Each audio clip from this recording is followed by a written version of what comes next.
Hello everyone, TLSG here, back again with another daily Marvel Snap live stream.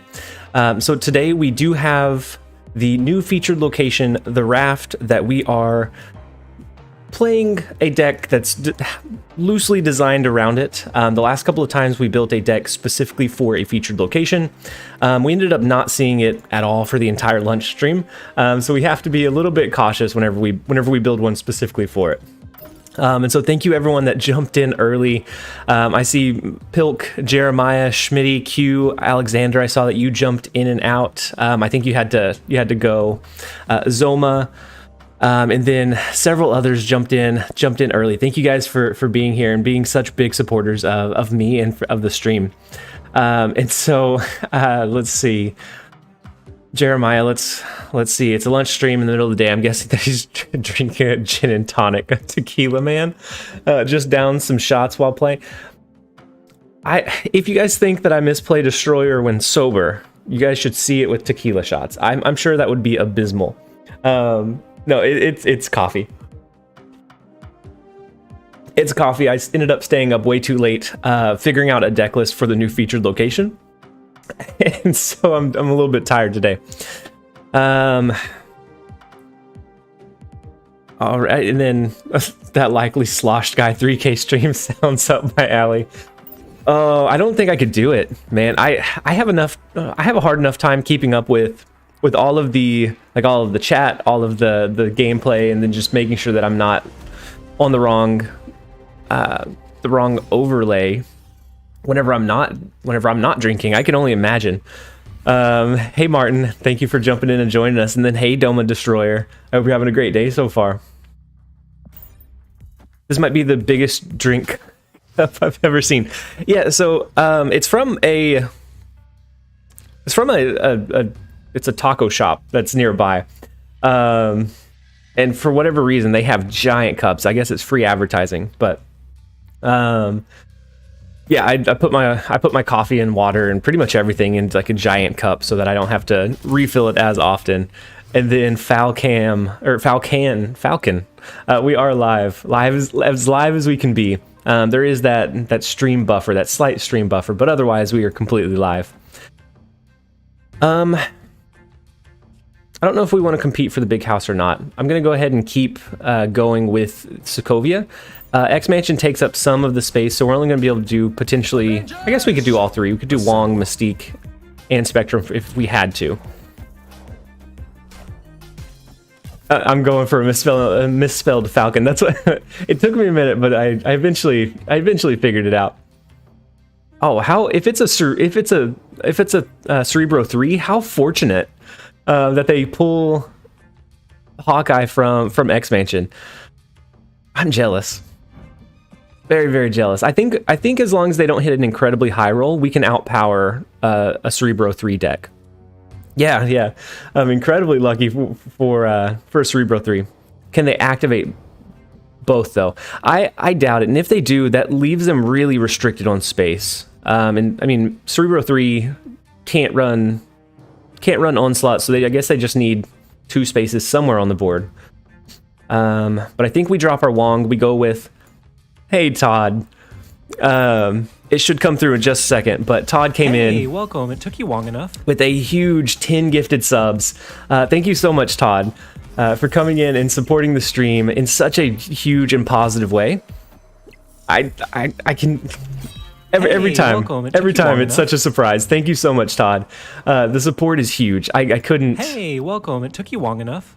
I couldn't ask for a better community. Hey, welcome. It took you long enough. And it looks like all 10 are going to go through pretty quickly today, Todd. Hey, welcome. It took you long enough. I mean, it's fitting. We're playing Wong ongoing. Hey, welcome. It took you long enough. we have to have the ongoing Wong joke. Hey, welcome. Oh my gosh. Hey, welcome. It took you long enough. I just like hearing the Wong thing. I still get. Hey, welcome. It took you long enough. Is that 10? Hey, welcome. Oh, Jeremiah. It's gonna keep going. Jeremiah comes in with a huge 10 as well. Welcome. It took you long enough. Oh my gosh. We're gonna have the whole stream. The whole stream is just gonna be. Welcome. It took you long enough. Is gonna be ongoing Wong jokes. Hey, welcome. It took you long enough. Hey, welcome. It took you long enough. You guys, thank you so much. Hey, welcome. It took you long enough. It's huge. You guys, the support is huge. I couldn't ask for. Hey, welcome. It took you long enough. For a better start to the stream. We have the ongoing Wong train. Welcome. It took you long ongoing enough. Wong train, which is so fitting for our ongoing Wong deck. Hey, welcome. It took you long enough. Unfortunately, I think we lose this one. All you have to do is drop. Hey, welcome. It took you long anything enough. Here that matches, but we're gonna go ahead and try it. Hey, welcome. It took you long enough. How long is long enough? Oh my gosh! Thank Hey, you. welcome. It took I you thought that long was enough. it. I thought it came through. Is that what? Did we get there? I am Iron Man. Oh my gosh! What was I thinking? I was too caught up. He dropped an Iron Man into a 1 power lane. Oh man, or a 3 power lane. We may be negative in cubes, but we are incredibly positive on the start to the stream. The Wongoing joke. I love that notification line. I still giggle to myself like every single time it pops up. So thank you guys both for the huge start to the stream. And so for any of the 20 new members that did receive gifted subs, you do now have access. And then Pilk coming in. It'll pop up in just a second. I'm not sure if there it is.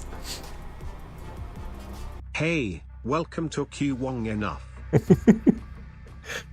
Yeah, we definitely need it. Thank you so much, Pilk. We definitely need the Wong emoji. It's a staple for the channel now. We have to get it. Thank you guys so much. Thank you, Pilk. Oh my gosh. We have the Wongoing train in both the super chats and the gifted subs. But as new channel members, if you did receive one of the gifted subscriptions, you do get access to all of our channel emojis. So our arch nemesis Q has one. We have the 8 cube, and as we get more members, we unlock additional emoji slots. And so Wong is definitely going to be a part of the stream before too long. So 6 minutes in, we have 20 memberships and a super chat. Oh my gosh, this is just a positivity stream all over. I couldn't ask for a better start to our stream. Wakeless sleeper, enjoy them, and consider re-upping next month. Thank you so much, Jeremiah, and everybody that received a gifted sub, everybody that's just here enjoying the stream. Thank you guys for being here. I hope you guys are having a great day. You guys are making sure that my day starts off phenomenally. So thank you guys. Let's see if we can get some cubes for a little bit. This isn't a TLSG stream without a match with Q. I know, and it started out, and I didn't even realize he was as active in the stream. I thought maybe it was just that he queued up at this time every day. Until he started linking them in our Discord channel, and like our matches, just to kind of showcase when we matched, and that's when it kind of evolved. It started evolving, and it's like once a day we run into Q. The membership is well worth it. Most consistent Snap content creator. Thank you so much, Chauncey. I try to keep it consistent and then varied as well, so that it features a bunch of different builds, and it's not just kind of like the same thing. So I really do appreciate that. I know we have a lot of great content creators in the community, and so you guys being here and choosing to continue to watch my content is huge. Thank you guys.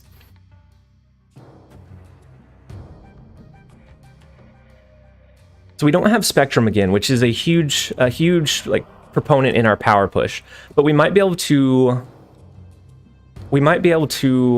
bluff it. We can drop Invisible Woman, and then we can snap next turn, and maybe they will think that we have the quadruple trigger Spectrum. Oh, found this out the hard way. Don't play Odin on top of Beast. On top of Beast. Yeah, Falcon. I have done that. I've played Odin naturally on top of a Deathlock, which also then re-triggers Deathlock and then destroys your whole hand. There's a couple of like silly interactions that yeah, and then we're 800 subs left to the big 3,000 milestone, and so we're getting close. But yeah, Deathlock does not hold back whenever it comes to destroying Odin that allowed him to reinitiate. We're gonna lose this one, aren't we? I don't think they're gonna take the bait. They're not gonna take the bait. Oh no. We don't have a good play line otherwise. So it looks like without Spectrum, we kind of end up tanking here. The Spectrum bluff is not paying off. Maybe we can like coax them with a good thumbs up. No, you're not losing. Or buy into it. Buy into it, healthy snacks, and just retreat. Oh my, we're gonna start with a -8 cubes. I got a little bit too ambitious. With how positive the stream started. After we snap Wakeless, I'm not able to retreat unless they snap back. And so we were hoping that they would be a little bit of afraid of the quadruple trigger, but not quite. Q has not been summoned yet. So Q was in the chat. Yeah, Q's here in the chat. We just haven't matched up against him. And Doma, no, unless they snap back, we have to stick it out at least through that turn. Spectrum always on the bottom of the deck. We'll pick it up from here, guys. We're just starting off at that low point again, so we can have that heroic climb. And then I'm just tuning in. Has Q shown up today? So Q is there he is. So Q is a pretty big staple in our stream nowadays. He is our arch nemesis, our rival. He has his own emoji. We face off against him so often. And so you came in right at the right time, Hobbit. Maybe we can get a good 8 cube game going on. Hey, Silly Boy 12, how's it going? I hope you're having a great day so far. I think you did summon him, Hobbit. I think you definitely did. We're all just Q fans on a TLSG stream. I mean, at this point, that could be true. That could absolutely be true. They need a bluff snap mechanic, like you can retreat and then snap to see if they take it, and you risk a few cubes. That could be pretty interesting. And then Luke is, hey TLSG, thank you so much for jumping in and joining us all the way from Brazil. I'm so glad that you're enjoying the content. I love how you both notice snap instantly when you guys match. And not every time, but a lot of the time we do. So I'm going to go ahead and use armor just in case they're running something like a Killmonger. And Q, for anybody that's here that hasn't seen a match versus Q likes to run a lot of anti-meta stuff. So sometimes he'll be running like Leech. Sometimes he'll be running like really hard counters to some like greedy or overly greedy decks. And so one thing for sure is that it's always a very interesting match nonetheless. So we are going to be able to trigger the Raft here, and that will give us a free 6-cost card. Sometimes you hit the low roll and you get a free Arnhem Zola, which after capping out a lane won't do us a lot of good. Other times you get a Spectrum off of it. And so Chavez is not bad. That's a free 9 power that we're going to be able to throw into the board whenever we choose to. But they do use a wave, so we may have to look out for maybe an Odin. So I don't know that we hold that 6-cost card until the very end of the game. Does Domino have any other use than Hawkeye? Seems overrated. So Domino will always be drawn on turn 4 and not before. And so I don't know. I'm not a big fan of Domino or the Quicksilver, because they're such low cost that forces it guarantees that you have those in hand. So yes, you have a play on turn 1 and turn 2, but I don't think it does a whole lot of I don't think it adds a whole lot of benefit outside of that. So we're gonna drop our Iron Man. Since we don't have our Spectrum or Wong, we have to be cautious about the big house. We can't drop our large cards over there. So maybe we drop some more of our low ongoing cards until we start drawing into our bigger stuff. I am And so this is an entirely different deck than what we saw yesterday. Yesterday with Q, we saw a Venom Arnim Zola deck, which was absolutely devastating. He ended up with a 43 power. Oh yeah, where so you're only 2-drop, you can guarantee that you have it on the board.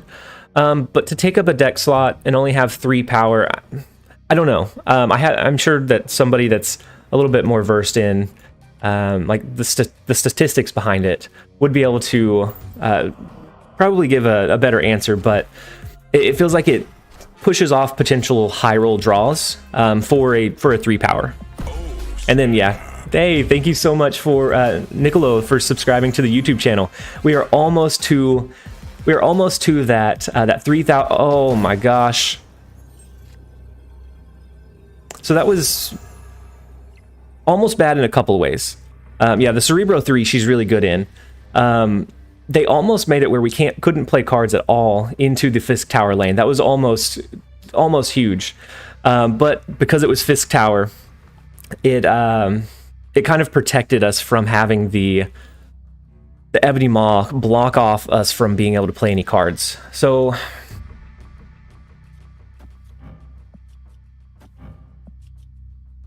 I think we do something like this. Expect the Magneto. They can't move anything in there if we have it capped out, though.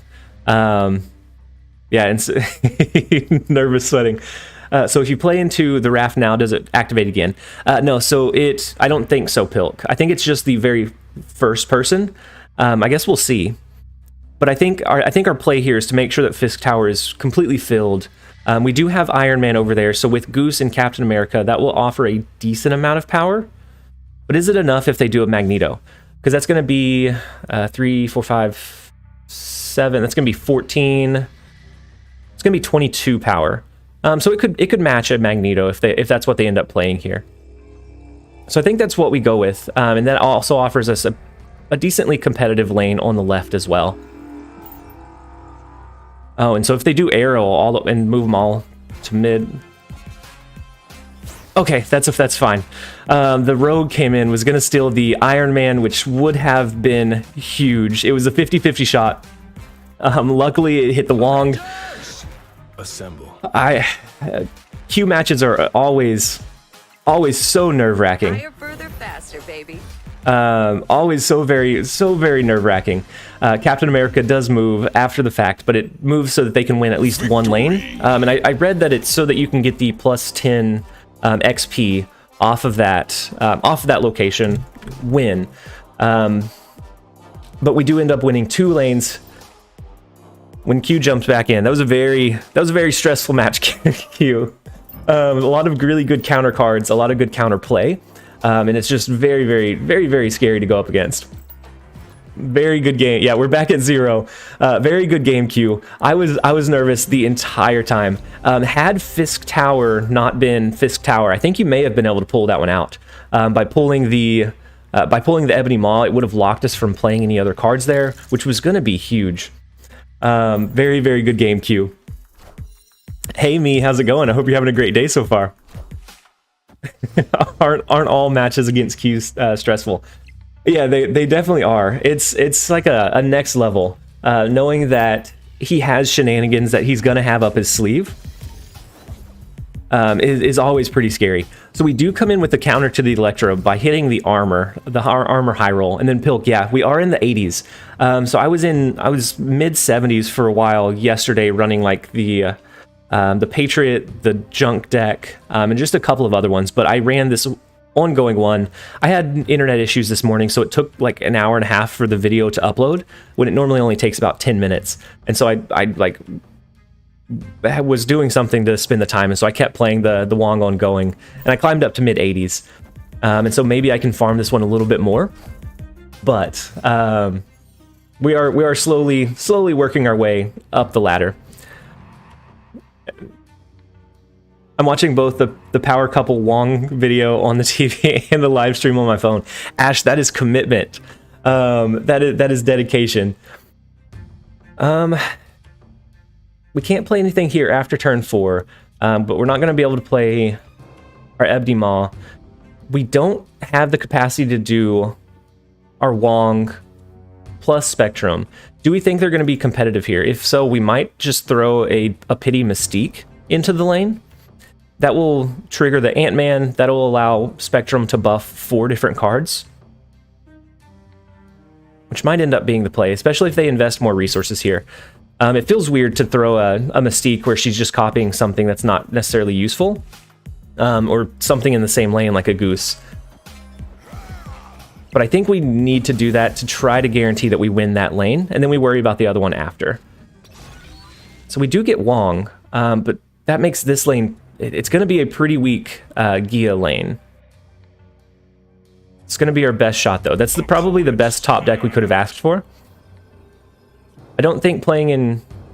So if we play in negative zone, that makes him -1. That makes this 1. So we'd be 0 whenever this drops.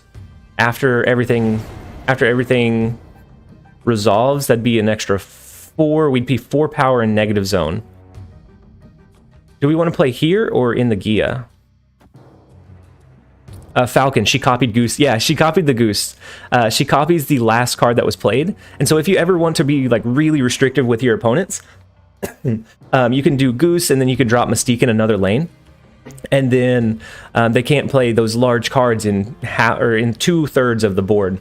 And so I did a deck build that was actually recommended by Jeremiah with a Goose and a Death, so that we can still play Death in a Goose lane, but you can't play the other ones. TLSG explaining everything. How's it going, Umais? I hope you're having a great day so far. Hopefully negative rebuff scares them off. Hopefully. They do. Okay, so they have a decent amount of power here. It looks like we probably would have lost in the Gia. So I think we have a decent shot. They can move Nightcrawler out. But I mean, if they do that and they drop Chavez, then we of course lose. But otherwise, I think we have an okay shot here. Falcon, you should have done that. Restricted them, but they're running a low to the ground deck, so they had Squirrel Girl and Electra, so it wouldn't necessarily hinder them. If we're looking like maybe they play a Wong and we just dropped Goose in another lane and we want to stop them from dropping like their follow-up cards to Wong, we can always do that. It's always something we have in our back pocket when running these 2 cards. Okay, yeah, this is going to be a Chavez, right? No, it's a Blue Marvel. I don't think we overcome a Blue Marvel. No, we don't. We're going to lose by, is it 2? Yeah, we lose by 2, unfortunately. But we wouldn't have won in the Gia either. We were having a lot more luck with this earlier last night. So we climbed to the mid 80s. It'll pick up, guys. Just a couple of unfortunate flips, unfortunate locations. We are back negative, but we will climb back up. It is all good. With the way that this stream started, there's no way that it can turn negative. With the 20 new members that were gifted, the super chat from Pilk, there's no way that this can end anything other than positive today. We need another cube donation from Q. So Q calculated yes, as of yesterday, they had won 10 matches and I had won 6. And so with that last match, it's now 10-7. And so I'm slowly chipping back away at that advantage that they had. Jeremiah, you just queued into Q. Well, good luck, Jeremiah. Know that you're in for a very wild ride. You got Hella today and Magic, and Hella's pretty strong. I really think Hella's in a good spot overall. But it is very high roll, so you're not going to win every single game. And a lot of people know the tricks behind Hella at this point. And so I think she's strong. She can summon a lot of power, but it's kind of like in the line of Destroyer, where it kind of dictates or it makes known exactly what your game plan is from the jump. Q is like the anti-hero of the Marvel Snap community. I think Q is a good part of the Marvel Snap community. I might be the anti-hero. Maybe I'm feeding all kinds of bad builds to you guys on accident.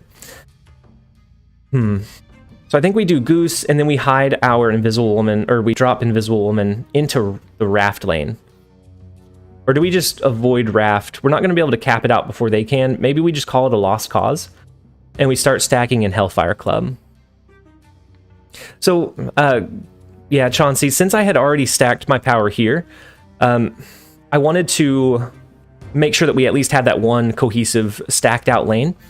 That way, if we do draw into like our Wong and then our Spectrum, we'd be able to trigger it a little bit more consistently. What I found from doing the video and then playing after was that a lot of times I was holding cards from turn 1 into turn 2 on the off chance that one of the unknown locations would turn into the Raft. But by doing that, we lose the high roll potential of doing both Wong and Mystique into the Spectrum. So I ended up losing some value overall, versus like a random like 8 power card. And so I kind of shifted my thinking just a little bit on it. Victory. After the video, it can be really high roll. Like whenever you get the Spectrum, it's huge. But more often than not, I think the thinking and the shift in thinking came from I got two Arnim Zolas two games in a row after flooding the Raft location, and so at that point Arnim Zola didn't do much for us, and so it became useless, and we kind of worked within that restraint, and then didn't get much upside from it. Can you imagine getting Galactus from the Raft for free? So I have heard of some people getting it. I haven't personally pulled it yet, but it is definitely a possibility to pull. So the first location is Jotunheim, which is tough. And then Crimson Cosmos, we can only play our high power cards. So something like a Wong, an Iron Man, and a Spectrum would be like our only options there.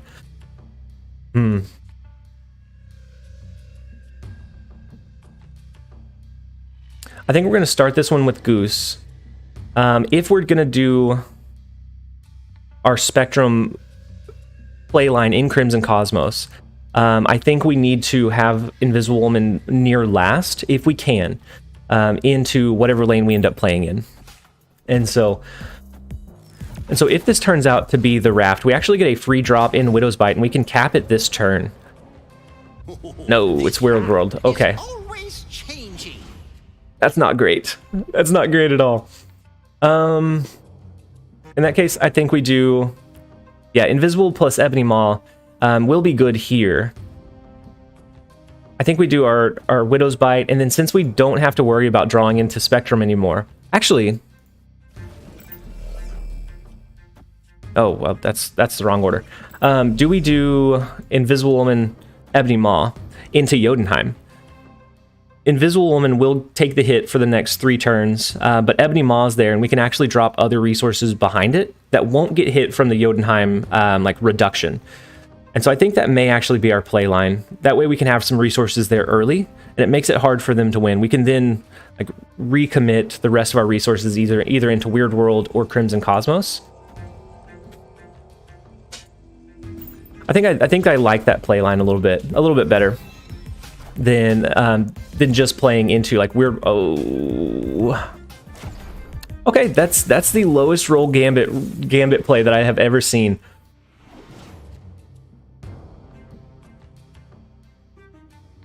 I'm seeing double. Yeah. The gambit hit the Widow's Bite, which was awful for him.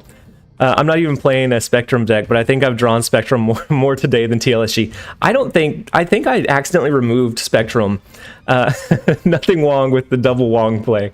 I think I accidentally removed Spectrum from our list or something. Yeah, it took you long enough. We do have the doubled up Wong. If it hit Jotunheim, it would be fine. Yeah, because then Ebony Maw would flip after that. Ebony Maw would flip after Invisible Woman's effect is no longer active. And so then it becomes really tough to win after that.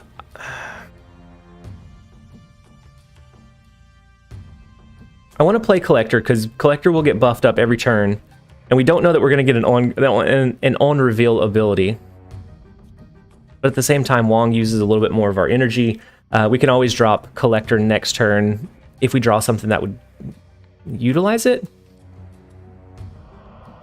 Yeah, and then Quinjet now discards all of the cards that they've drawn from our deck.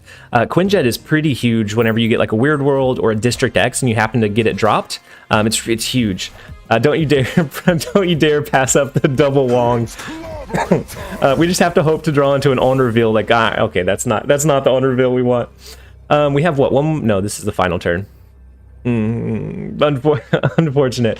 We get the double Wong, but we don't get anything to utilize it from. If we had one additional turn, actually, no, we can't. We couldn't even play. We couldn't even play the hood there.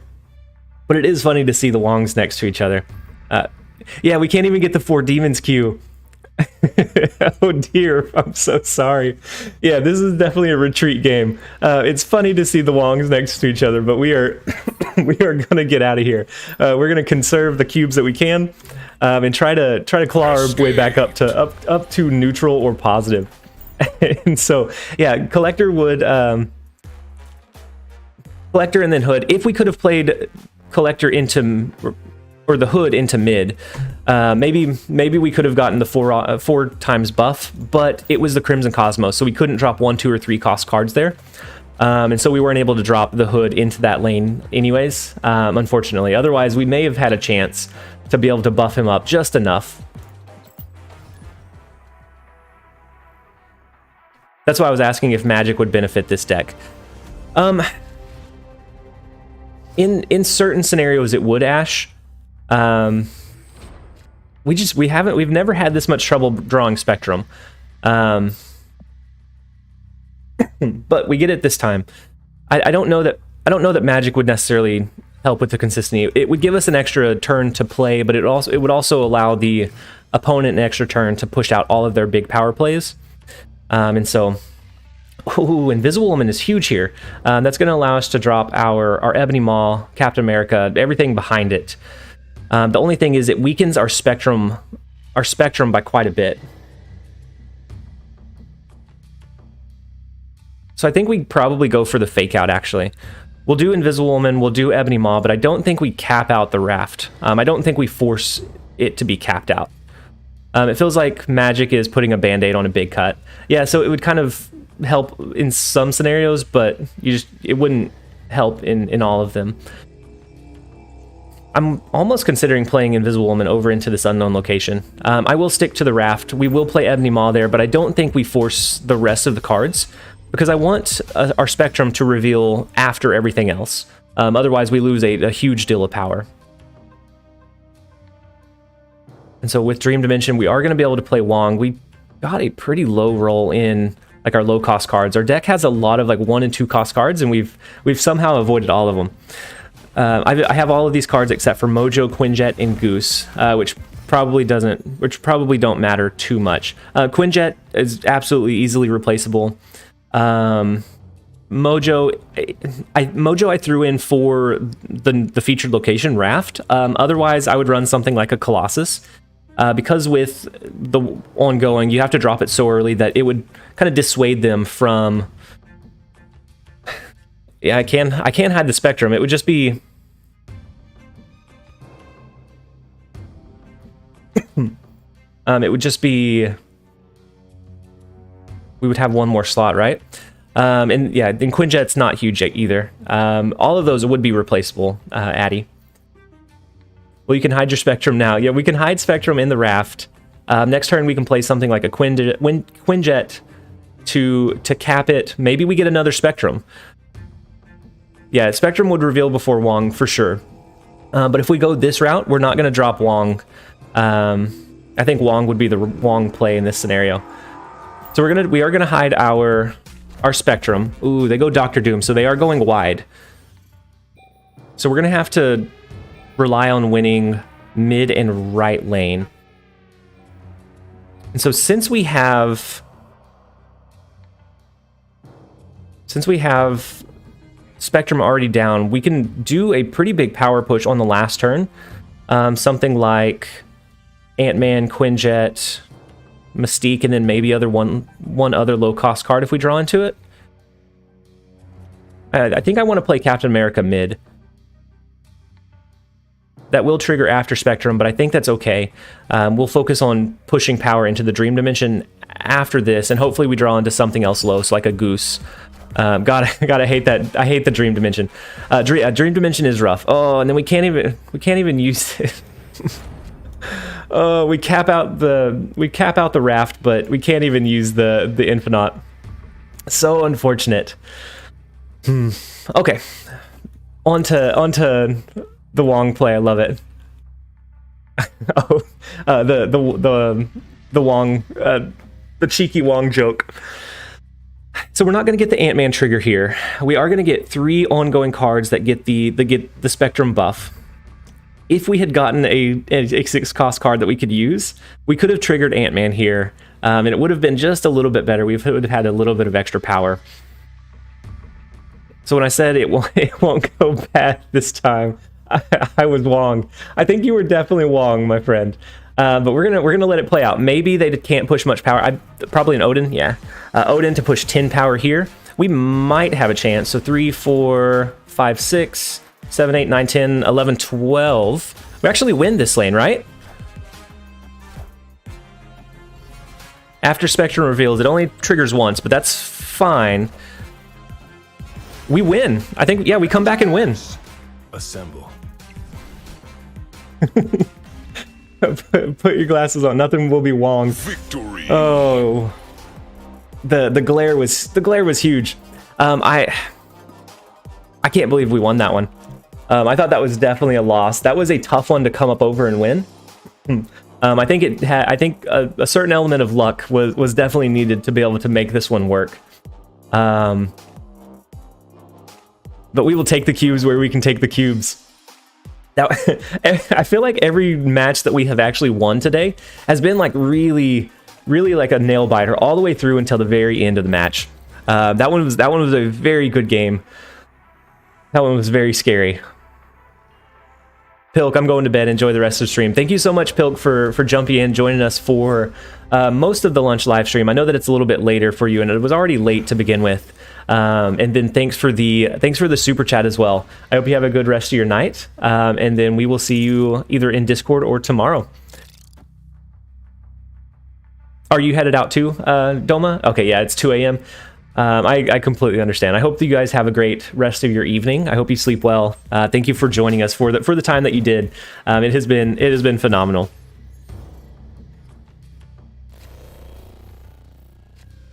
Okay, so they play Ebony Maw, they play Danger Room, so they may be doing a wide deck, or this may be a bot that's running an ongoing deck and they just misplayed the Ebony Maw. So we have the Ebony Maw and Invisible Woman. Maybe we stack them over here and hope that this turns into the Raft. Oh my gosh, we run into the same thing with the Invisible Woman play. We don't want to cap it out. I'm also going to head out to the gym, Ash. Sorry I wasn't able to check in for long. No worries at all. I hope you have a great gym trip, and thank you for jumping in and joining us for... Oh, I need to set one for Discord. I do have a... I think it's #socials, if I remember right. We'll pop up the Discord link, the YouTube channel, and then our Twitch account as well. You weren't able to check in for you weren't able to check in for Wong, Ash. But thank you for stopping by. I hope you have a great rest of your day.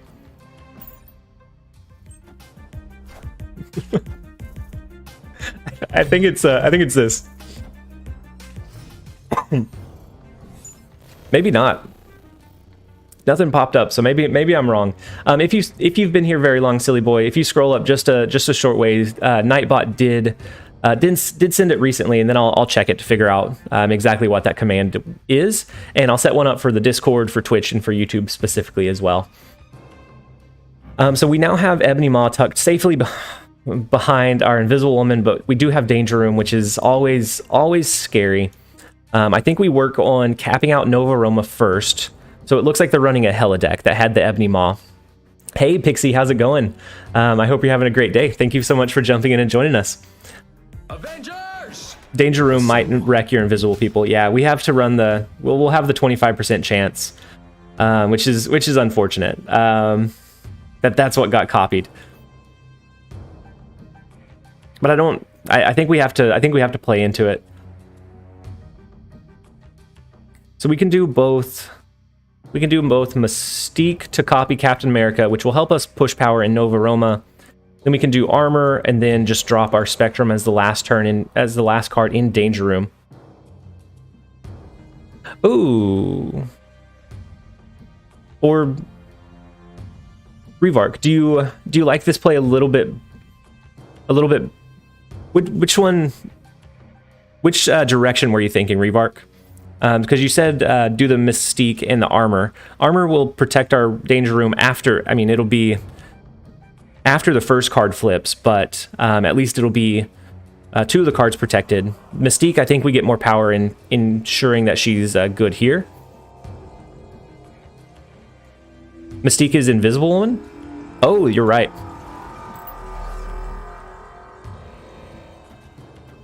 No, that won't work either. Okay. Either way, we're not going to be able to get Mystique to copy because the way that these are going to flip, and I almost messed up pretty bad. Hey, Timothy, how's it going? I almost messed up pretty bad because armor or Mystique wouldn't reveal until after Ebony Maw. So Mystique would actually copy the Ebony Maw here. Oh, in the same lane. And then Gary, hi, your Patriot deck from yesterday has seemed to be good. Yeah. I was thinking the same thing. I think the last 3 decks that we've ran actually are good for the Raft. So the Patriot, the Junk deck, and then this Wong Ongoing, I think all worked really well with the Raft, which worked out pretty well. I think we got pretty lucky in those. And Jake, catching you live. Let's go. Keep up the great content. Thank you so much, Jake. I hope that you're having a great day so far. And I appreciate you jumping in and joining us. Okay, so our Ebony Maw stuck, which is huge. That's all we needed to swing the win in our favor. I think you can snap on turn 5. Yeah, whenever we have it hidden behind Invisible Woman, I think we could. I think we definitely could. I did a couple of like, they were bad bluffs. We didn't even have like a chance of winning, and we bluffed and ended up losing some cubes earlier. And so I think I've been playing a little bit more cautious since then. But yeah, I think you're right. You can bluff out a lot of plays, similar to when you're running a Hella deck. If you snap on 5 and they think that you top decked your Hella, a lot of times you can scare people off. You want to run Spectrum last in the Invisible Woman lane because she won't hit the invisible.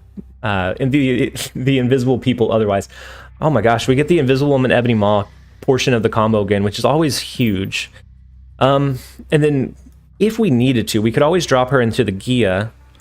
And then I'm not sure if the face down cards would trigger the Gia's ability and shuffle additional rocks until they flipped or were officially played. Are the top cards cards cut off for the opponent, or is it just me? Is it misproportioned a little bit, Chubbs? Once they have a top card, so something like right here, I'll look at it and I may have to readjust. I think it's on reveal that you get the rocks. I think so. I don't know that we want to go that route, but it's something that to kind of have in mind as a potential play path. Because that would allow us to drop resources a little bit easier into the Gia than they would, because typically you want to avoid that one until the very end. But I also don't like the idea of like messing up our draw for that long, or for that Wong. So do we invest into Asgard now and then we can play into Mojo World later? I think we're actually going to reverse. I think we're going to reverse this. I think we're going to do Ebony Maw first and then Invisible Woman. And we're going to let the Ebony Maw's ability come out. Because next turn we're going to want to start setting up our Wong. And if we can win Asgard, we want to start setting up the Wong, the Mystique, into the Spectrum play. Which will allow us a couple of extra energy on turn 5 to drop something like an Ant-Man to be able to cap out Mojo World. And so I like this one a little bit better so that we can try to force ourselves into a bit bigger of a draw. And then I think we win Asgard. I don't think there's a scenario where they push more than like the 9 power or 11 power that we'll have. One thing I've noticed is you have not experienced the blacking out of cards like I tend to do. So on my phone, it happens like every single game. But luckily from BlueStacks, for whatever reason, I don't really get the black card error or the black card bug. which I've been really thankful for. It would make it hard to create content if we were getting the black card. I think the black bug comes from when the cards like shift around, so like the tilt of your phone, I think is kind of what is rooted to the bug. And so since our cards don't necessarily like shift around any, I don't think it causes the issue. That's my like theory, of course, with no working knowledge of what the bug actually is, but that's my idea of what it is. Is an auto flip between 30 and 50 or 30 and 60? Oh, so if you set it to a hard, I'll check my frames setting after this. Oh, so they cheated us out of being able to win Asgard. Ooh, so now we have to rely on our luck draw. Or on our luck for the draw. We did get Spectrum, but we don't have the... we don't have the other pieces. I think we have to go with the Mojo Ant-Man. Winning Asgard's going to be pretty tough with only 2 triggers. Yeah, that Killmonger came in really clutch for him, Addy. So we're going to go with this. I don't think it's the best play line. They have an 8-power Deadpool that they're going to be able to pretty easily drop into maybe Asgard. It works until the game puts it back into auto. Oh, and I think at one point I had a hard set mine to 60, and so maybe that's why I don't get them on blue stacks. And so I'll check. I think I have it hard limited to 60. I don't think we win this one. They've dropped their Deadpool. They can follow that up with like a Taskmaster or some other large play into Asgard. And they kind of know what our power level is going to be in that middle location.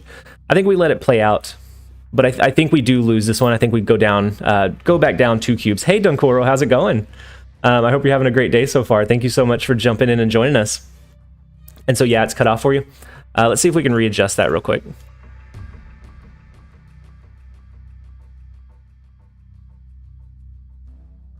And so a couple of days ago, all of our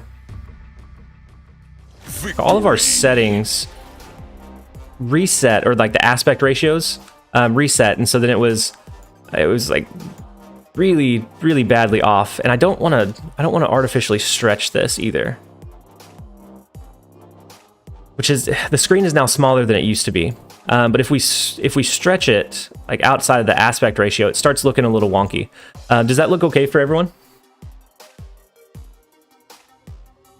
Or does the little bit of stretching that we did kind of take away from the quality? Yes, but again, it's the app assigns it back to auto. Oh, gotcha. I gotcha, Revarc. Hey, Cassius, how's it going? I hope you're having a great day so far. Thank you for joining us. How are your classes going? Is it still a little bit overwhelming? Oh no, I have my frames set on auto. Looks a little stretched, but not bad. So when not this one. So when compared to this one, I wonder if the cards are cut off of the top of this one ever since I had to readjust the aspect ratio. I'll play around with it a little bit more whenever we're off stream, just to get it set up a little bit better. I did forget to add the 1 cube that we won from that game, so you could say if you stretch the screen, it looks wonky. It definitely does start looking a little wonky. And so I'll do a little bit of testing after this. But hopefully we don't have to deal with this for too long. You recently queued into me. Yeah, Dunkoro. Has it been a few days? It feels like it's been a couple of days since I matched up to you. But whenever I did, I remember thinking I was in for a good match. In all seriousness, it looks good. Yeah, and Ultra Bacon. So hopefully before too long, we will have that, or I guess on global launch, so about a month from now, we'll have the PC client. And we won't have to worry about like the aspect ratios, taking the different little like screen snippets, and we'll have a much better viewer experience after that point. I think we hold off on Ebony Maw for 1 turn. Maybe we draw into a 2-cost card, so like an armor, and we can actually drop both of them into Vault. We can cap it out entirely. Never mind, seems good. You drop Beast onto Deadpool and got him to like 60 power. Deadpool can get pretty nuts if you get the high roll. If you hit the high roll of it, it can be absolutely insane. I played some Blade and Sorcery VR, and wowie, I sure am feeling dizzy. So what VR headset do you have? So I used to play on the HTC Vive. I haven't hooked it up since I moved, but I did have a few games that I enjoyed playing on there. So the rock's not ideal, and we don't have our Wong to be able to enable any of these combos. I think this is probably a retreat game, just with how the setup looks. It's probably it's. Oh my gosh.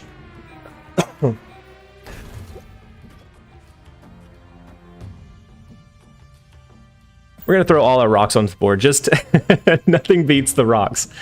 You can't stop the rocks. Whenever they are out and about, the rocks are just unstoppable. So you said Ultra Bacon, you said PSVR. I do have the PSVR. I just haven't set it up here either. It felt, because it was a 180 degree and I was used to the VR or the HTC Vive where it was a 360 degree view. Oh yeah, this is the biggest snap, or the biggest retreat. This is definitely a retreat. But with the PlayStation VR, since I was used to 360 degree like sensing, switching over to the 180 degree felt pretty. It felt rough, because if I would look too far to the left or right, it would kind of break that sensing for a minute, and it would get really laggy, and that's where I started feeling kind of sick. We do have our second match today against our nemesis Q. So good luck, Q. We'll give you a chance at your 8 cubes again. No matter what we draw into, we can give you a chance at your 8 cubes back. And so, I mean, we have an okay start for this match. We do know that he's running. Actually, I don't remember exactly what he was running. He did have a Polaris, which was able to move one of our 1-cost cards that we need to watch out for. And then I know there was another kind of hard counter at the very end. But maybe he switched decks on us. So he has a Colossus. Q changes decks frequently. Yeah. It seems like he swaps them up, because I don't think Colossus fit into the last build that he had.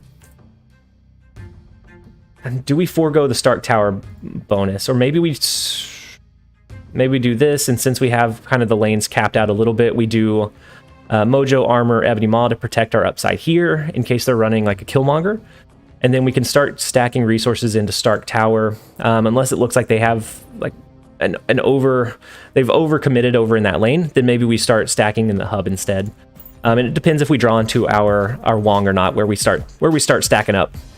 That's because you were both trying to play TLSG. I know, because I queue into him often, which is weird, Jeremiah. Mr. Negative isn't bad for you. It looks positive. So with what we have left in our deck. So in our deck we have Wong, which it wouldn't be bad actually. We have Mystique, which would be a good draw. And then we have Ant-Man. Quinjet would be the loss. We wouldn't lose anything from using it. We'd actually get a little bit of upside, but I kind of like playing our ongoing card a little bit better. But having the potential for an Iron Man, a Mystiqued Iron Man, I think that's an interesting play line. So they have the ongoing card, so maybe they're running a Spectrum buff or Spectrum deck of their own. What does Captain America do? So your other cards at that location have +1 power. So he helps kind of support and buff up the cards that are in that lane.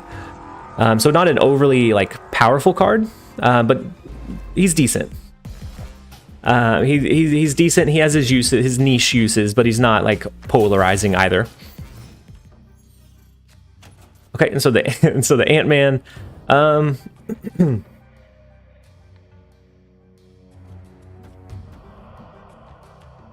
don't know that Ooh, I like the Goose play here.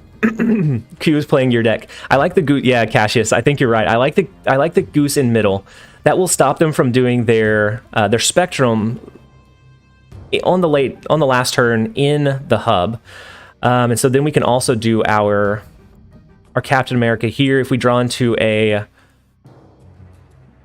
Mystique, we can do both Iron Man here and then Mystique here. Hey Anthony, thank you so much for subscribing to the YouTube channel. And hey Subcrates, how's it going? I hope you're having a great day. And I know that you've been here for a little while. I don't know if you noticed, you got gifted a sub from the start of our stream. So you now have access to the emojis, and so you get access to some of the best Marvel Snap emojis on YouTube, because there's not very many Snap streamers that are going on YouTube. But I may be a little biased as well. So we get Invisible Woman.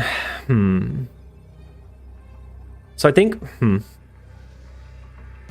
this is the real upside of Mr. Negative. He makes your cards look really cool. I know, right? All of the cards look, oh well, you can't zoom into them, but all of the cards, like their miniature images look incredibly cool.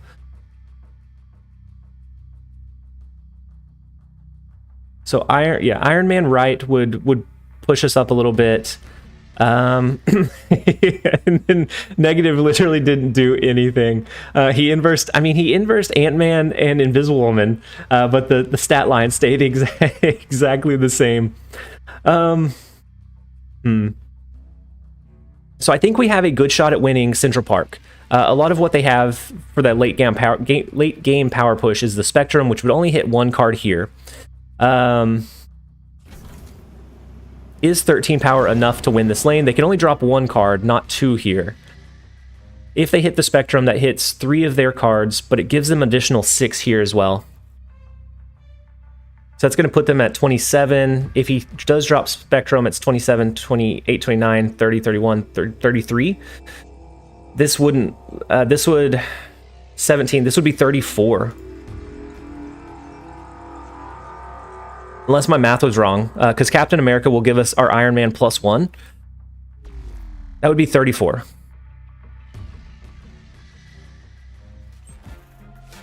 Oh, so they don't do... Oh, no.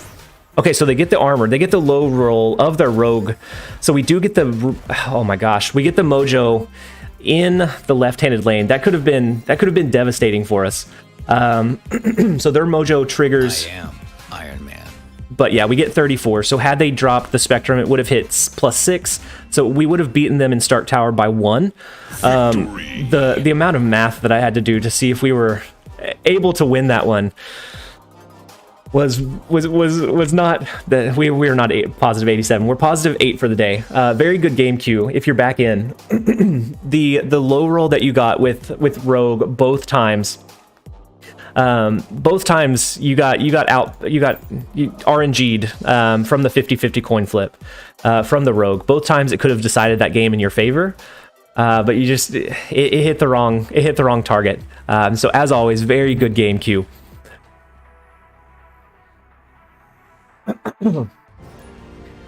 And so let's see, we have time for a couple more. We are nearing in on the hour. We're only positive 8 for the day, but with the way that we started the stream, with the gifted subs from Todd and from Jeremiah and the super chat from Pilk, even if we were negative 100 cubes today, it would definitely be a positive stream.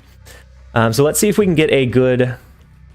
Jeremiah, you got Q again. So Jeremiah, I feel like we've only fought maybe twice on stream. And if you're queuing at the same time as Q, Q's been getting a little bit luckier, I guess. Maybe it's because we're closer in like MMR, so it favors me and Q versus me and you. But either way, we haven't seen the Raft very much today. And when we did, it hasn't really done us a whole lot of good. And so that's why whenever I'm building a deck around the featured location, I always make sure that it's a deck that can stand on its own merit, because so there's streaks where I won't see it for like 20 games in a row, and those always feel really bad to go up against or go into if you have a deck that you built specifically for spamming that location. Now the hot location is different since it appears so much more often. You can build a deck like that's explicitly good only for that location and come out on top. You're ranked 96, but I think you're in my MMR are about the same. Yeah, and so in the Q, so Q is a little bit closer to us in rank. So maybe it favors that over, and our MMR is probably about the same. So maybe it favors me and Q versus me and you because of the rank gap. And so I don't know what they're playing. They haven't played anything. So maybe a Mr. Negative that they're going to drop here. And if so, mystiquing the goose could be pretty detrimental. But I think I want to set up the Wong play. That way we have all of the pieces for the high roll of Wong. So we have the Wong, the Mystique, and then the Spectrum. So I'm going to leave this one kind of open because we'll be able to hit a huge power push from turns 4, 5, and 6 with the 3 cards that we have in hand. I regret using a VR headset for 5 hours. So it never really impacted me too much, Cassius. Every once in a while you get a little like sick to your stomach, but if it's configured well, I never had an issue. I know that some people get incredibly really bad vertigo, and they get sick to their stomach anytime they just put one on. And so maybe that's what. Maybe, I mean, and 5 hours is quite a while. Whenever I did like long sessions like that, it was with friends, and so we were taking turns. So it'd be like 10, 15 minutes for me, and then we'd switch off. So I played Wong into the sewer system because with the Lockjaw lane, there's so much unpredictability. They could flip into an Infinite. Never mind. They can flip into an Infinite. They can flip into any high power card, but their Magneto kind of forces us to play our Mystique and our play line into Stark Tower. So I'm wondering, I think we will need additional power in the Stark Tower lane. And so I'm gonna drop our armor here as well. So we can do armor and then Spectrum. That will give us an additional card that gets buffed up here with the quadruple trigger and with their Thor, their large. Hey, Hugo Guzman, thank you so much for subscribing to the YouTube channel. We are nearing that 3,000 mark, so thank you guys for all of the support. I know that it says 2,800, but we are a little bit over 29. I need to update that. Isn't the Wong thing in sewer system? So there's a graphical glitch. So if Wong gets moved, it's actually linked to him since he's ongoing. But the particle effect or the lane effect stays in that previous lane, so it actually triggers in Stark Tower. But with a quadruple trigger and 3 cards, oh no, it outplayed so hard.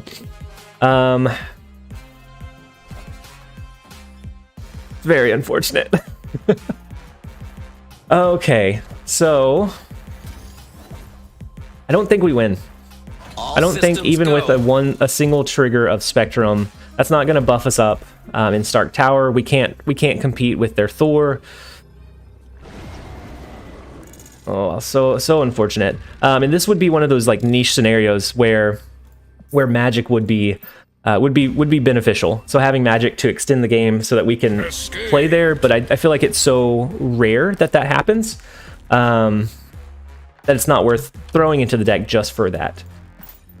But it would have came in very handy there. And so we are going to go down just a few cubes, and we'll queue into the next one. So Jeremiah, Q, your leech. Oh, so Q started to run a leech deck again.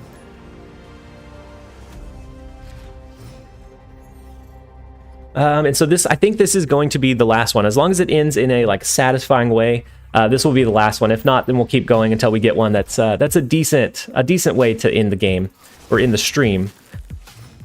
And so we are coming right around an hour, so we'll head back to lunch after everything. So it's TSLG against TRG, and so hopefully we can have a good match. I don't know that I've ever matched up against TRG, so I don't have a lot of like background information on him.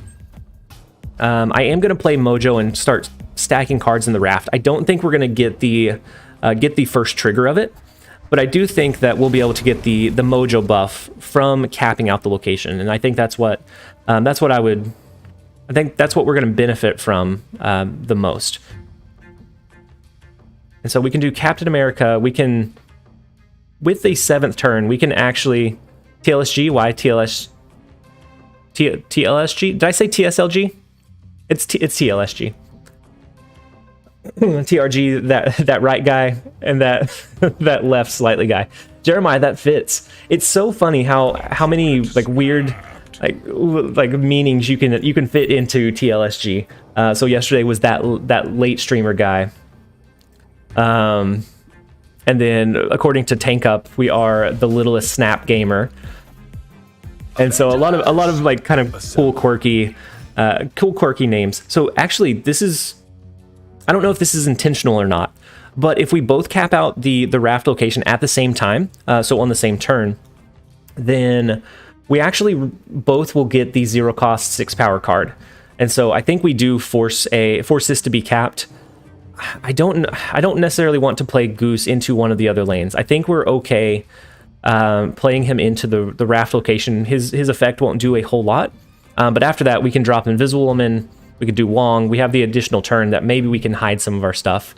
But here we are going to go with capping this out so that we both get a 6 power card or 6 cost card for free. Oh my gosh. That's not what you want to see. If we had armor in the raft, that would be huge. It would be unbeatable. That would be unmatched. But otherwise, we got another useless 6 cost from the raft. And so, yeah, and I don't think there's any way that they protect their cards here for any reason. Unfortunate. We're gonna start playing our Wong over into the limbo lane. Yeah, that's kind of been our luck for today, sub. So with the raft location, whenever we do get the chance to pull it, it hasn't been great. The armor showed up just a little bit too late, Timothy. 1 turn too late, but that's all right. I think we still have a good chance of winning in the raft, anyways. And so yeah, if they play Cosmo, that would be amazing. So they're running like a low to the ground like swarm style deck. With this pulling into probably either Infinite or America Chavez. So I think between our Wong and then filling this lane the rest of the way up, doing a Spectrum, I think we should be fine. I don't think we have to worry too much.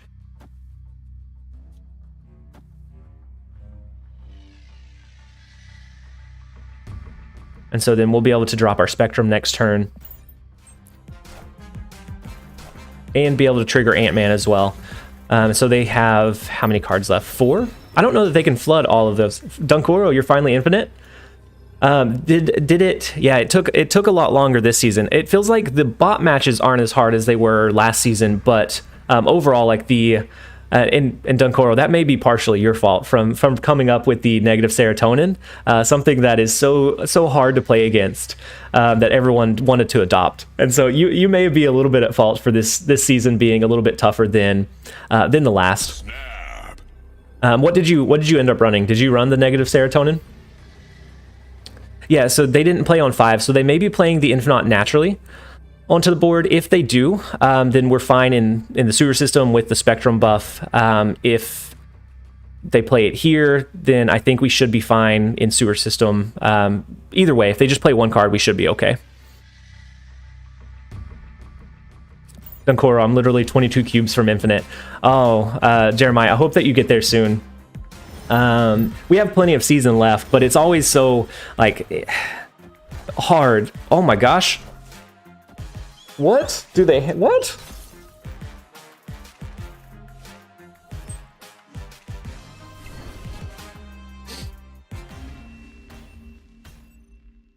Defeat.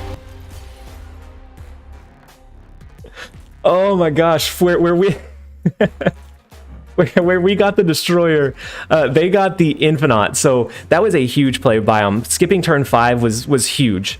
Being able to drop both Infinites naturally onto the board on that same turn, oh my gosh. Oh man, we still almost came up over their power level in limbo, but that was incredibly lucky. So it turns out that maybe the Invisible Woman would have been a good play to have, or the Goose would have been a good play to have outside of the raft location. But man, oh, they bring us down to negative. So that means we got to do at least one more. We can't end on that note. And they played it slow too. They waited. Oh man, I can't even be mad about that. And so next up we're going against RICK. We match up against them quite a bit. I don't remember what they run. but I do know that we match up against them quite a bit. We do have the Invisible Woman and Ebony Maw here, so we can at least get these cards out before, I guess, the location shift. And then if we draw into something we can play next turn, maybe we don't even hide our stuff behind Invisible Woman, but it's just a good kind of secondary play for us. Yeah, I think we do the armor, we'll do Ebony Maw, and then Invisible Woman into the Citadel. That'll allow us to do Wong on 4. Hopefully we draw into Spectrum and Mystique and just get the ultimate high roll for the last game. We want to end on a positive. We just need to get 2 cubes to get neutral, 4 cubes to be positive, 8 cubes just to go down to -10. And so I think we have a pretty good shot at Citadel. The big house is a little bit tough because 4, 5, and 6 cards can't be played there. So that's really restrictive from our in-game power. So if they have some way to like block off the Dream Dimension, then it becomes really, really difficult for us to win or push much of our late game power. So that's one of the downsides of this deck. Same thing with it having like a Cosmo that stops Spectrum from triggering, or an Enchantress that takes away the Wong ongoing ability. Are all pretty big counters to the deck, but we haven't ran into many of those. If you do, then I think something like the Patriot deck would be good. Even the Debris Junk deck, I think, would be good to kind of punish the greedy decks that may be out and about today. And so we are going to do Wong. If we draw into Spectrum, that's perfect. If not, then I think we just go with maybe Quinjet and then whatever we draw into to play on 5. And so they ran an Angela, a Deathlock. So they're running I think it's like an augmented destruction deck for the Raft location is maybe what it seems like. But they do have the ability. Oh, I forgot about Big House shifting, or Starlight Citadel shifting the locations. And so we're actually okay with the Big House going over into the left lane because we have everything there. That could have been bad. It could have shifted into mid, and it would have tanked our game. It would have absolutely tanked it. So I think we're going to do Mojo and Quinjet, and then we'll just do the double Spectrum buff after this turn. And I think we have a decent shot of winning the Big House. We have a decent shot of winning here as well. Looks like I'm catching right at the end. I've been playing this deck, sub the Quinjet for Colossus, since I haven't pulled it yet. Yeah, so Dark Moose, how's it been running for you? So earlier last night, or I guess late last night, but earlier from the present time, last night when I was playing, it was doing really well. Today it's been kind of hit and miss. We've had some really big games with it. We've also had a few big misses as well. And so I'm curious how it's been running for you. And then the sub with the Quinjet is absolutely fine. Quinjet really doesn't have a lot of use in this deck list unless we draw into like Dark Dimension or Victory. Why didn't I let that play out so we could go negative or go neutral? Quinjet is just kind of, it doesn't get much utilization. Just whenever you have like cloning vats or Weird World pops up, or maybe District X, you can get some use out of it. Otherwise, it's just a body, a cheap ongoing body. Yeah, it's definitely Spectrum or bust, but when it works really well. That's what we've been noticing today. So the first like 3 games for today, I didn't draw into Spectrum, and so it was very, very telling that when it works well. But with those games where I didn't have Spectrum at all, like there was no like playing around or creative thinking that would have gotten us to that win location. So I know that I said that last one was the last game, but I snapped and we didn't get back to neutral, and so I'm actually going to play one more, and that's a very dangerous road to travel down, but I think that's I want to play at least one more. I want to have a good satisfying final turn 6 play to end on. Okay, and so they changed the super flow with Storm. I don't think we worry too much, and I don't think we really play any cards over there. We just let them have that lane. Our win condition is going to be these 2 lanes. We'll be able to play Wong and Spectrum into the Crimson Cosmos, but we won't be able to play our Mystique or any of our low-cost cards, and so we do have to be kind of aware of that one. And so I think we do... Do we do Ant-Man and Quinjet, or Ant-Man and Invisible Woman? I think we're okay doing the Quinjet, and then if we do draw into the Spectrum, then at least all of these cards will get hit with the trigger when it goes off. And I don't think that they flood the Raft, so I think we're okay waiting just a little bit here. This is my issue with Spectrum decks. They're so dependent on drawing her. Yeah, and it's not like you even have the wiggle room or the space.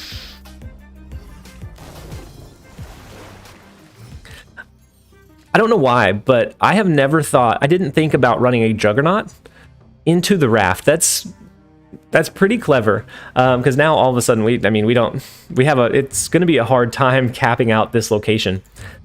We could do Wong and then Iron Man and then Spectrum. That feels bad as well. But as long as we hit the Spectrum twice, I think we win the flooded location, because they committed their resources into this lane. I think I'm going to play Wong into the Raft. Opponent lost because their Warpath didn't... Yeah, I have made that error myself, Q.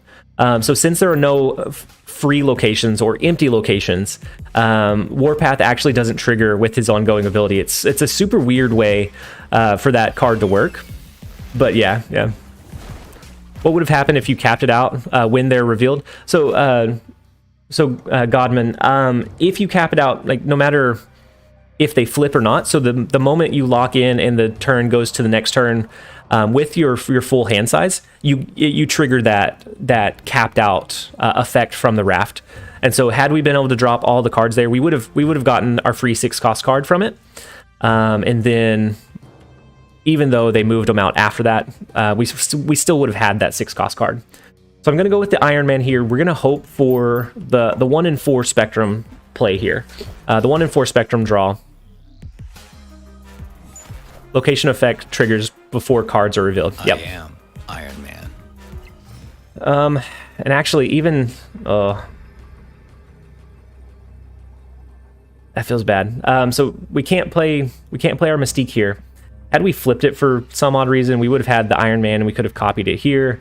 But there's no winning this one. That Raft play was huge, and then we didn't draw into Spectrum. So like we were saying, it's Spectrum or buff for this, or Spectrum or bust for this one.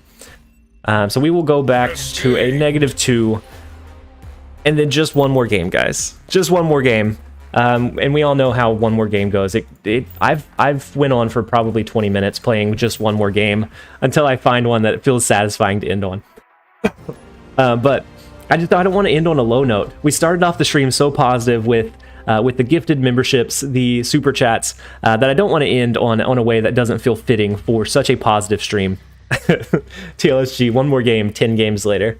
That's what happens all of the time. It happens so much more than I care to admit. So it also works even if you send in your Goblin, as the 4th card.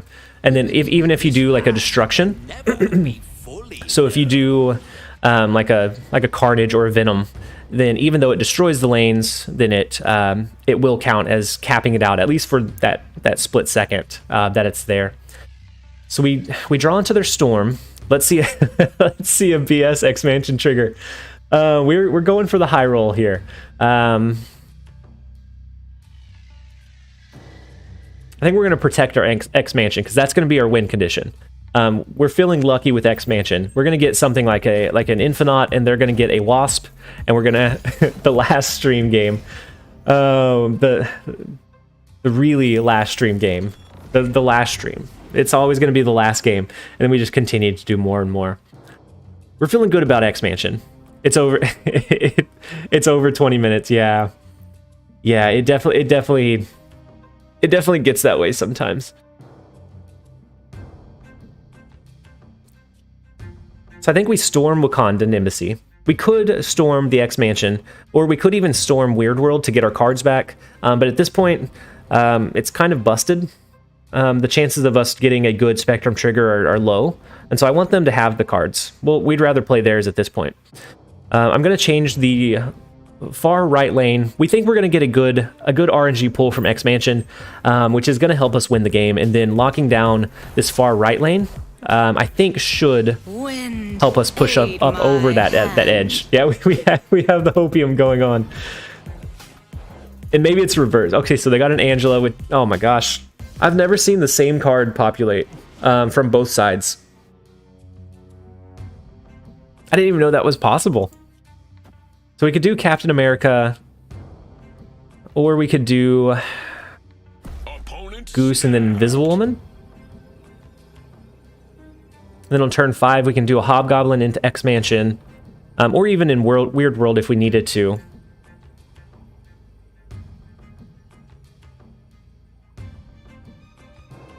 We may lose the flooding lane. What is RNG? I mean, they heard us saying that it's unfair to split the RNG so much, so everyone just gets the same card now and has to be happy with it. It's the sibling rivalry kind of debacle or debate where it goes back and forth. So if you can't learn to deal with it, then you just do without.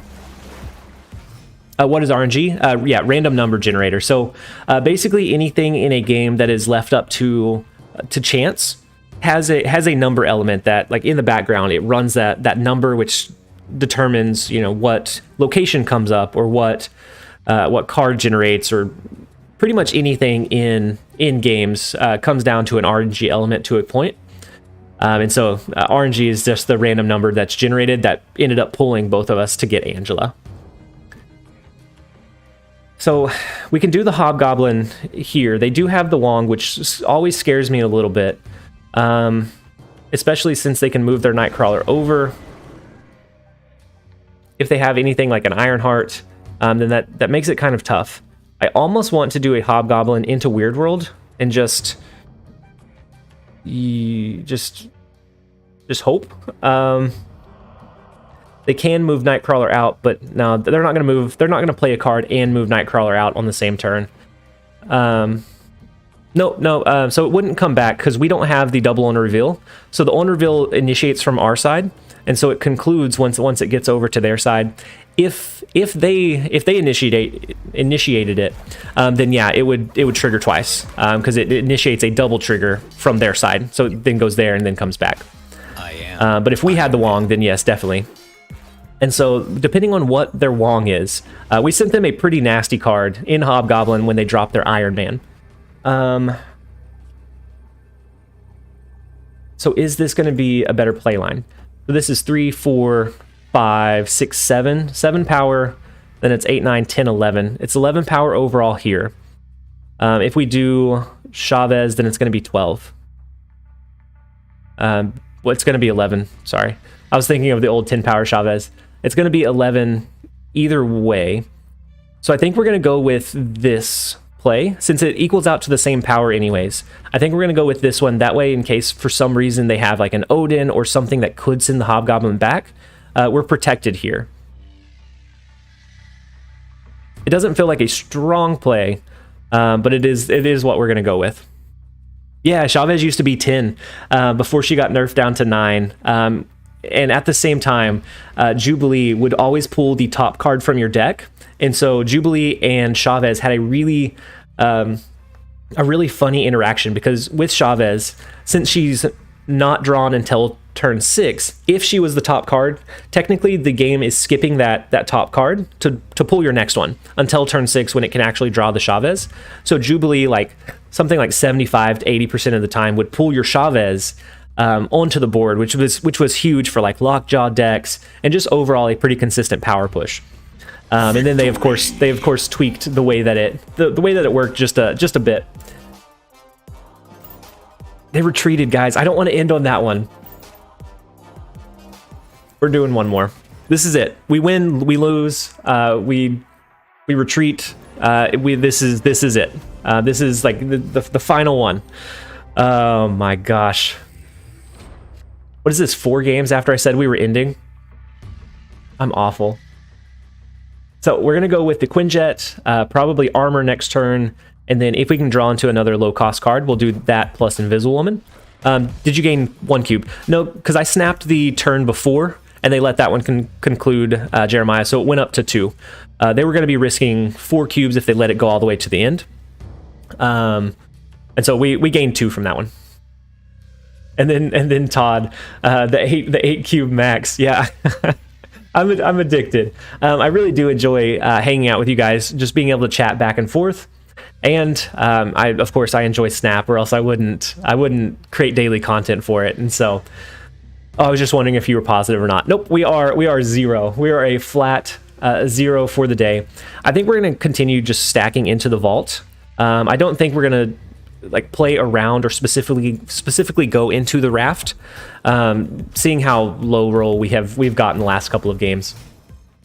2-hour live stream, let's go. No, we're gonna end after this one for sure, no matter what happens. This is the final countdown. So I think we do our armor. Unfortunately, we didn't draw into something like an Ebony Maw or our Ant-Man to be able to finish capping this one out. Next turn we'll do probably Wong here, but we might also do it here, depending on what X-Mansion draws for us. I also tell myself that on my last game just to stop myself. Win or lose, I'm gonna stop.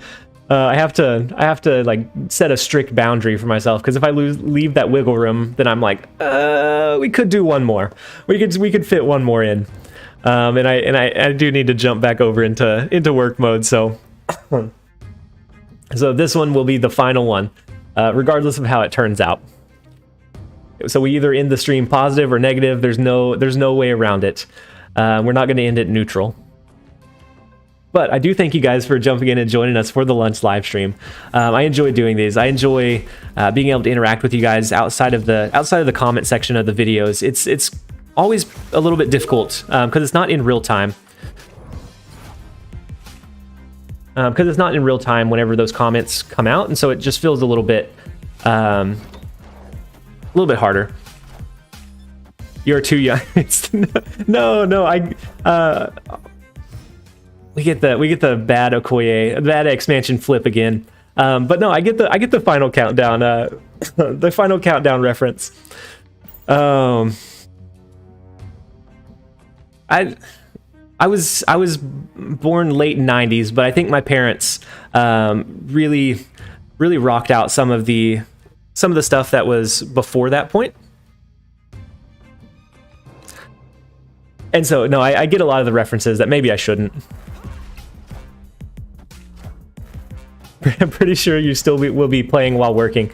It depends. I definitely do from time to time play while I work. Depends on how like busy the day is. So the Sandman's kind of unfortunate here, but we do get the quadruple trigger.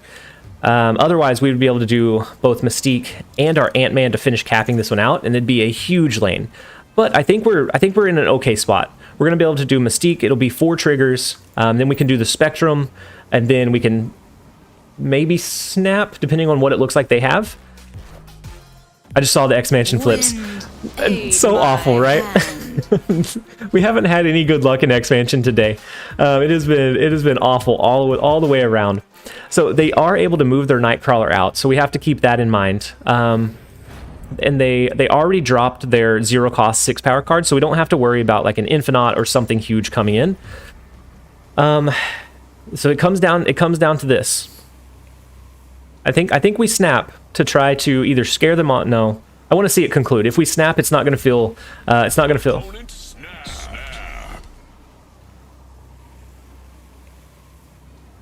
That was probably a bad play, but it's the play we're going with.